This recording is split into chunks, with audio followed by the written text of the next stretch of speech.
ஆண்டவராக இயேசு கிறிஸ்துவுக்குள் மிகவும் அன்பாக நேசிக்கப்பட்ட அன்புக்குரிய சகோதர சகோதரிகளே, உங்கள் யாவருக்கும் அன்பின் வாழ்த்துக்கள். விசேஷ விதமாக நம்ம தொடர்ந்து பார்க்கக்கூடிய ஜீவனும் ஜீவ உரிமைகளும் என்ற தலைப்பின் கீழாக இன்றைய நாளுக்குரிய ஒரு கேள்வி பதிலுக்குள்ளாக கடந்து போகும் முன்பாக ஒரு சிறிய ஜெபம் பண்ணிடலாம். சர்வ வல்லமையும் மகா இரக்கமும் கிருபையும் நிறைந்த அன்பின் பரலோக பிதாவே, உமக்கே துதியும் சோஸ்திரமும் கனமும் மகிமையும் சதா காலங்களிலும் உண்டாயிருப்பதாக. பிதாவே, விசேஷ விதமாக எங்களுடைய வாழ்நாட்களில் ஒரு நாளை கொட்டி கொடுத்து வேத்துள்ள மகத்துவங்களை இப்பேற்பட்ட காரியங்கள் மூலமாக தெரிந்து கொள்ளக்கூடிய கிருபையை கொடுத்தீரே, அதற்காக நன்றி. தொடர்ந்து இந்த காரியங்களை நாங்கள் பயன்படுத்தும்படியாக கிருபை செய்ய வேண்டுமாய் ஜெபிக்கின்றோம். இவையாவும் எங்கள் மீட்பெரும் இரட்சகரும் குருவுமாகிய ஆண்டவராக இயேசு கிறிஸ்துவின் நாமத்தினாலே கேட்கிறோம் நல்ல பிதாவே, ஆமேன். ஓகே, அன்புக்குரிய சகோதர சகோதரிகளே, 1911 வருஷத்தில் கேட்கப்பட்ட ஒரு கேள்வி. ஸோ இந்த கேள்வி கேள்வியும் இதுக்கான பதிலும் நம்ம ஏற்கனவே நிறைய இடங்களில் பழக்கப்பட்டிருக்கிறோம். அதனால எளிமையாக புரிஞ்சிடும். ஸோ இந்த கேள்வியை தமிழில் டிரான்ஸ்லேட் பண்ணும்போது தான் நமக்கு வழக்கமாக சொல்கிற மாதிரி இந்த வார்த்தைகளை அவங்களுக்கு ஏற்றபடி மொழிபெயர்த்திருக்கிறாங்க. அதையும் நம்ம இங்கிலீஷில் படித்து கொஞ்சம் கரெக்ட் பண்ணி புரிஞ்சுக்கிட்டு வந்துடலாம். சரிங்களா? பொருள் எங்கே மாற போகிறதில்ல, இந்த வார்த்தைகளை மட்டும். அப்போ கேள்வி நம்ம வாசிக்கலாம். கர்த்தராகிய இயேசு கிறிஸ்துவின் சாற்றப்படும் பலன் என்ற சொற்றொடருக்கு என்ன அர்த்தம்? இங்கிலீஷை படிக்கும்போது இம்ப்யூட்டட் மெரிட் ஆஃப் கிரைஸ்ட் அப்படின்னு சொல்றாங்க. அப்போ இம்ப்யூட்டட் மெரிட் அப்படின்னா சாற்றப்பட்ட பலன். இங்க எப்படி எழுதிருக்காங்க? சாற்றப்படும் எழுதியிருக்கிறாங்க. சரிங்களா? ஸோ நம்ம ரெண்டுமே ஒரே மாதிரி நம்ம புரிஞ்சுக்க ட்ரை பண்ணிக்குவாங்க. நம்முடைய ஆண்டவராக இயேசு கிறிஸ்துனுடைய மெரிட் பலன் இருக்கு இல்லையா, அந்த சொற்றொடருக்கான அர்த்தம் என்ன அப்படின்றதான் உங்களுடைய கொஸ்டின்.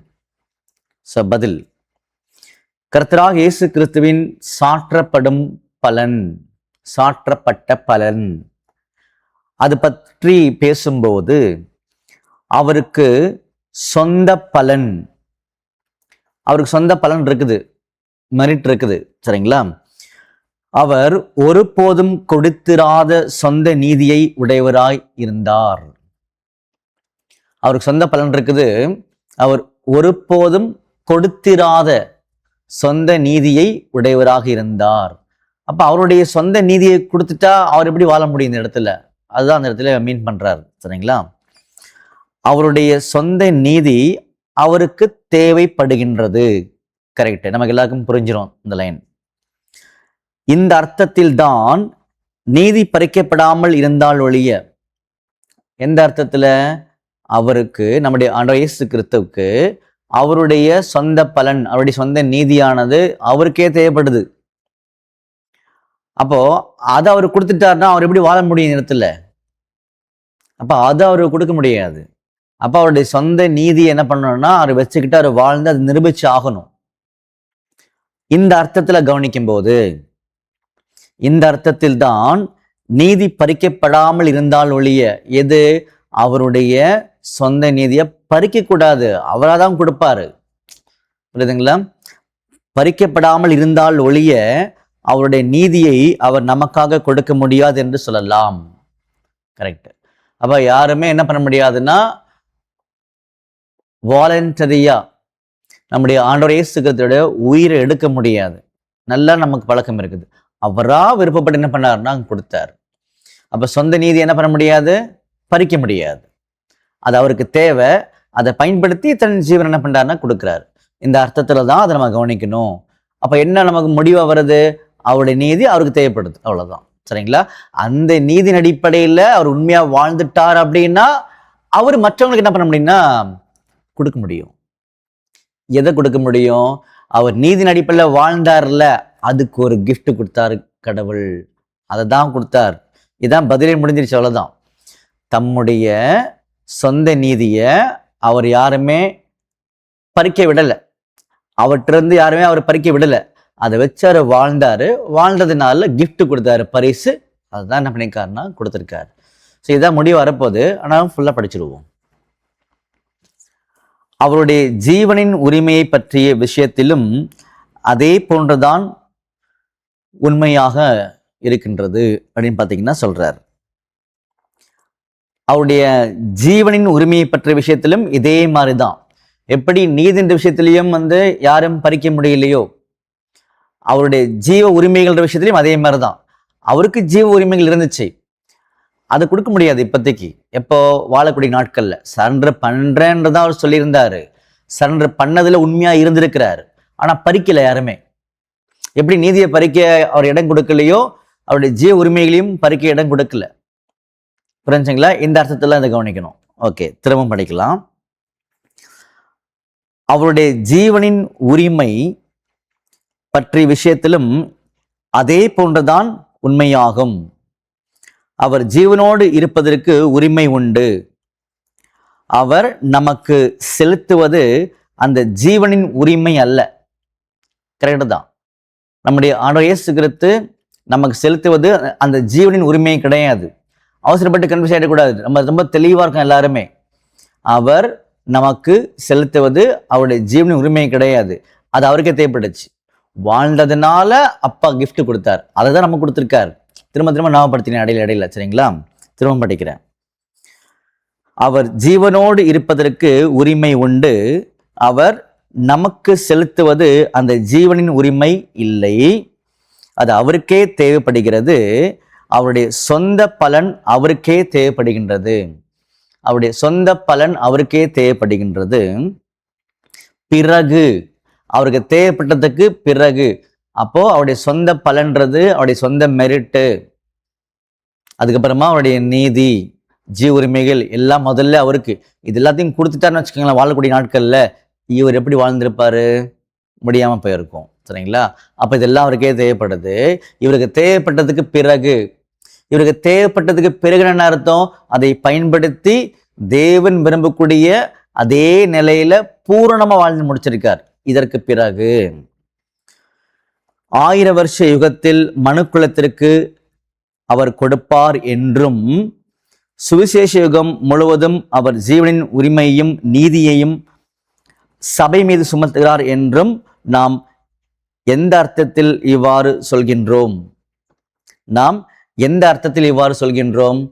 அதாவது எப்படி கேட்டாங்க தெரியுதா? பதில் எப்படி சொன்னாலும் தெரியுதுங்களா? அவருக்கே அது தேவைப்படுது. பிறகு நம்ம எப்படி சொல்றோம்? 1000 மட சாட்சியில உலகத்துக்கும் இப்ப சபைக்கும் கொடுப்பார்ன்றத எந்த அர்த்தத்துல நம்ம சொல்றோம் அப்படின் போது அதை எக்ஸ்பிளைன் பண்றார். நமக்கு ஏற்கனவே பதில் தெரிஞ்சிருச்சு. கரெக்ட் பண்ணீங்கன்னா புரிஞ்சிடும். சரிங்களா? ஒரு மனுஷனாக வாழ்வதற்குரிய சலுகை அல்லது உரிமை கொண்ட மனுஷனாகிய கிறிஸ்து இயேசு என்ற முறையில் அவருடைய கீழ்ப்படிதலுக்கான பரிசாக உள்ள அவருடைய பலனாகிய அவருடைய மனுஷீக ஜீவனின் உரிமையை அவர் மனுக்குலத்துக்காக கொடுப்பார். அதாவது எப்படி எக்ஸ்பிளைன் பண்ணாருன்னு சொல்லி பார்த்தீங்கன்னா, நம்முடைய ஆண்டவராகிய இயேசு கிறிஸ்துவுக்கே அவருடைய சொந்த பலனும் நீதியும் தேவைப்படுகின்றது. அதை வைத்து பூர்ணமாக வாழ்ந்து முடிச்சிருவார். பிறகு எப்படி சொல்றீங்க அவர் பலனையும் நீதியும் கொடுப்பாருன்றத, 1000 மட சாட்சியில உலகத்துக்கும் சபைக்கும் கொடுப்பான்றதை எப்படி சொல்கிறோம் நாம எல்லாருமே அப்படின்னு சொல்லி பார்த்தீங்கன்னா, அவர் இப்படியாக வாழ்ந்து முடிச்சதுனால பிதாவாகிய கடவுள் அவருக்கு பரிசு கொடுத்தார்.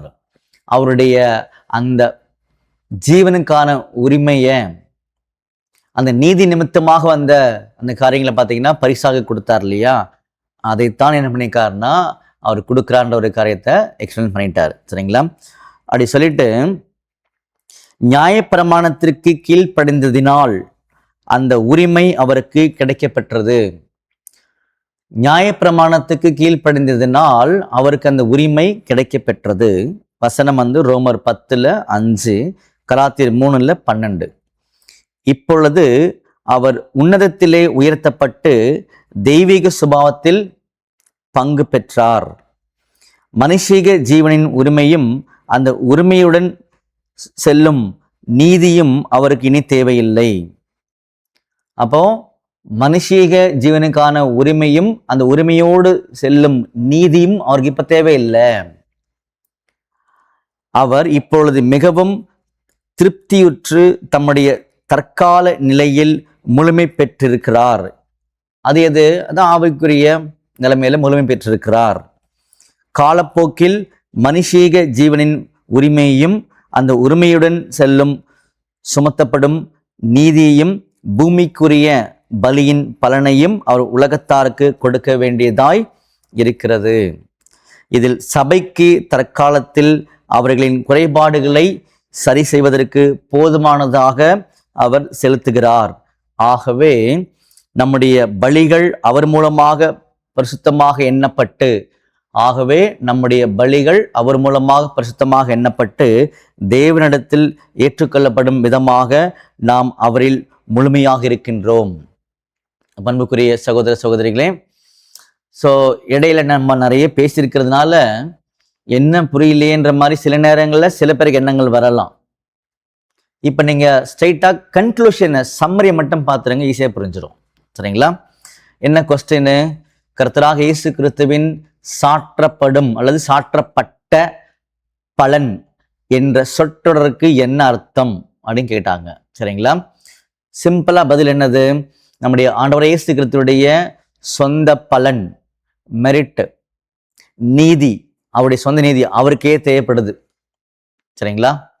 இதை யாருமே அவர்கிட்ட பறிக்கவே இல்லை. அவரு ஞானஸ்நானத்துல அப்பா கிட்ட நான் கொடுத்துறேன்ற வாக்குறுதியை கொடுத்தார். அதுக்கப்புறமா அந்த வாக்குறுதியின் அடிப்படையில முழுமையான ஒரு கீழ்ப்படிதலோடு வாழ்ந்து முடிச்சார். யாரும் பறிக்கல, வாழ்ந்து முடிச்சார்.